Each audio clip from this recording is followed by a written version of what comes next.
ঘড়ির কাঁটা রাত 12টা ছাড়িয়েছে। সারাদিনের অফিসের চাপ যেন আকাশ ছোঁয়া। সকাল থেকেই প্রেমিকের সাথে ঠান্ডা যুদ্ধ বেঁধেছে। তাই আর তড়িঘড়ি করে রাতের খেয়েছিস মেসেজটার কোনো ভাইব্রেট হয়নি। হেডফোনে ফজিল যখন মনের চিলেকোঠায় জায়গা দখল করেছে, তখন হুট করেই ফেসবুক মেমোরিতে এলো শুভ জন্মদিন প্রিয়, আর সাথে 2 কলম কবিতা। না, সে প্রিয় তখন আর আমার প্রিয় নেই। স্বার্থপরতার প্রমাণ আর কলঙ্কিনীর আখ্যা দিয়ে ছেড়ে গেছে বেশ কয়েক মাস আগেই।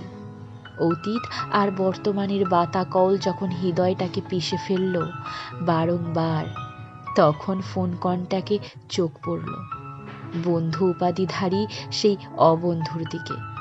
ঝাপসা চোখে মাথা এলো সেসব খুনসুটির পাঠ তো চুকে গেছে অনেক আগেই। সেই নিঃসঙ্গ রাতে যখন আবারও মন খারাপ গলা চেপে ধরল, আমিও হয় বালিশের সঙ্গ দিয়ে একাকী রাত কাটালাম। ক্ষতি কি তাতে?